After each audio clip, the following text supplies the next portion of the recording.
Service സെൻറ്ററിൽ 31,000 രൂപ റെഡിയാക്കാൻ കോസ്റ്റ് പറഞ്ഞെടുത്താണ് നമ്മൾ അതിൻ്റെ 10-1 ഈ ഒരു ഡിവൈസ് റെഡിയാക്കി എടുത്തിട്ടുള്ളത്. ഹലോ ഗൈസ്, അപ്പോൾ ഇന്ന് കിട്ടിയിരിക്കുന്നത് സാംസങ്ങിൻ്റെ S22 അൾട്ര എന്ന് പറഞ്ഞൊരു മോഡലാണ്. അപ്പോൾ ഈ ഒരു ഡിവൈസിൻ്റെ പ്രശ്നം എന്താണെന്ന് വെച്ച് കഴിഞ്ഞാൽ ഫോൺ ഉപയോഗിച്ചുകൊണ്ടിരിക്കുന്ന വഴിയിൽ ഫോൺ ഡെഡ് ആയിപ്പോയെന്നാണ് കസ്റ്റമർ പറഞ്ഞത്. അപ്പോൾ ഈ ഒരു ഡിവൈസിൻ്റെ കംപ്ലയിൻറ്റ് എന്താണെന്നുള്ളത് നമുക്കിത് അഴിച്ച് നോക്കിയിട്ട് സെറ്റാക്കി എടുക്കാം. അപ്പോൾ ഈ നമുക്ക് ആദ്യം തന്നെ ഈ ഡിവൈസിൻ്റെ ബാക്ക് പാനൽ റിമൂവ് ചെയ്തെടുക്കണം. ബാക്ക് പാനൽ ഗ്ലാസ് ആണ് വരുന്നത്. അപ്പോൾ സേഫായിട്ട് തന്നെ റിമൂവ് ചെയ്തെടുത്തതിന് ശേഷം നമ്മൾ ആദ്യം ചെയ്യേണ്ട കാര്യം എന്ന് പറയുമ്പം ക്യാമറയുടെ മണ്ടയിൽ ഈ ക്യാമറ പ്രൊട്ടക്ഷൻ ഫിലിമോ അല്ലെങ്കിൽ സ്റ്റിക്കറോ കാര്യങ്ങളോ എന്തെങ്കിലും ഒട്ടിക്കണം. ഇല്ലാന്നുണ്ടെങ്കിൽ നമ്മൾ ബാക്കി സ്ക്രൂവും കാര്യങ്ങളും റിമൂവ് ചെയ്യുമ്പോഴത്തേക്കും പൊടി ക്യാമറ ലെൻസിൽ വീണ് കഴിഞ്ഞാൽ അത് ക്യാമറയുടെ ക്ലാരിറ്റിയെ ബാധിക്കും. സോ അതിനുശേഷം നമുക്ക് ഇനിയിപ്പോൾ ഡിവൈസ് കംപ്ലീറ്റ്ലി സ്ക്രൂവും കാര്യങ്ങളൊക്കെ റിമൂവ് ചെയ്ത് ഡിസംബിൾ ചെയ്യാം.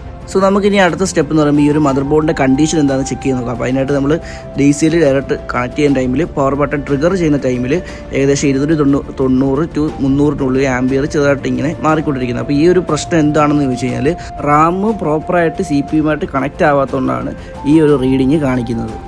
ഇത് എന്തുകൊണ്ടാണ് ഈ ഒരു പ്രശ്നം വരുന്നത് വെച്ച് കഴിഞ്ഞാൽ CPU-യും അതേപോലെ തന്നെ റാമും തമ്മിലുള്ള കണക്ഷൻ ഡ്രൈ ആയി പോകുന്നതുകൊണ്ടാണ് ഈ ഒരു കംപ്ലൈൻറ്റ് വരുന്നത്. അപ്പോൾ നമുക്കിതിന് ചെയ്യേണ്ട സൊല്യൂഷൻ എന്താണെന്ന് വെച്ച് കഴിഞ്ഞാൽ ഇതിൻ്റെ റാം മാത്രം അല്ലെങ്കിൽ CPU റാമോ നമുക്ക് റിമൂവ് ചെയ്തിട്ട് റീബോൾ ചെയ്തിട്ട് കഴിഞ്ഞാൽ ഈ ഒരു പ്രശ്നം സോൾവ് ആകും. ഇപ്പോൾ ഇവിടെ ഞാൻ ചെയ്യാൻ പോകുന്നത് നമുക്ക് റാം മാത്രം റിമൂവ് ചെയ്ത് റീബോൾ ചെയ്തിട്ട് നോക്കാം. അപ്പോൾ ഇതിനകത്ത് റാം റിമൂവ് ചെയ്യുമ്പം CPU-ൻ്റെ അടിയിലുള്ള ലെഡ് ഷോർട്ട് ആവാൻ നോക്കണം. ഇൻ കേസ് അങ്ങനെ ഷോർട്ടായി കഴിഞ്ഞാൽ നമുക്ക് 2 IC-യും റിമൂവ് ചെയ്ത് റീബോൾ ചെയ്തിട്ടുണ്ട്. സോ അങ്ങനെ നമ്മൾ റാം റിമൂവ് ചെയ്ത് അതിനുശേഷം നമ്മൾ CPU-ൻ്റെ അപ്പർ പോർഷൻ നമ്മൾ പ്രോപ്പറായിട്ട് ക്ലീൻ ചെയ്തെടുക്കുന്നുണ്ട്.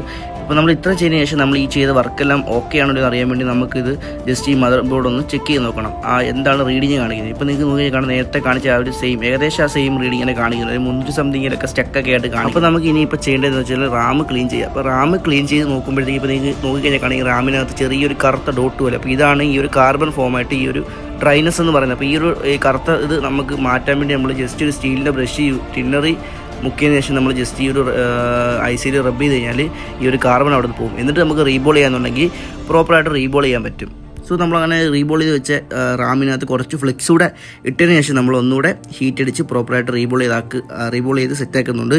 അതിനുശേഷം നമുക്ക് ഇനിയിപ്പോൾ ഈ മദർ ബോർഡിലോട്ട് ഈ ഒരു IC ഫിക്സ് ചെയ്തിട്ട് ബോർഡിൻ്റെ കണ്ടീഷൻ എന്താണെന്ന് നോക്കാം. അപ്പോൾ പ്രത്യേകിച്ച് ഒരു കാര്യം പറയാം, ഇതൊരു സാൻഡ്വിച്ച് ബോർഡാണ് വരുന്നത്. അപ്പോൾ നമ്മൾ ഹീറ്റിംഗ് കാര്യങ്ങളൊന്നും പ്രോപ്പർ അല്ല എന്നുണ്ടെങ്കിൽ ഇതിൻ്റെ ലെയർ ഡാമേജ് ആവാൻ ചാൻസ് ഉണ്ട്. അപ്പോൾ നമുക്ക് ലെയറും റീബോൾ ചെയ്യേണ്ടൊക്കെ ആവശ്യം വരും. അപ്പോൾ നമ്മളങ്ങനെ എല്ലാം പക്കയാക്കിയതിന് ശേഷം നമുക്ക് ചാർജർ കണക്ട് ചെയ്യുന്ന ടൈമിൽ ഇത് ചാർജിങ് ലോഗോ വന്നിട്ടുണ്ട്. അപ്പം ഇത് കുറേ സമയം ഇങ്ങനെ ചാർജിങ് ലോഗോ നിൽക്കുമായിരുന്നു, കാരണം ബാറ്ററി ഫുള്ള് ഡ്രെയിൻ ആയിരുന്നു. അങ്ങനെ നമ്മളിത് കുത്തിയിട്ട് ഒരു 6% ചാർജ് ആയതിനു ശേഷമാണ് ഡിവൈസ് ഓണാക്കി നോക്കിയിട്ടുള്ളത്.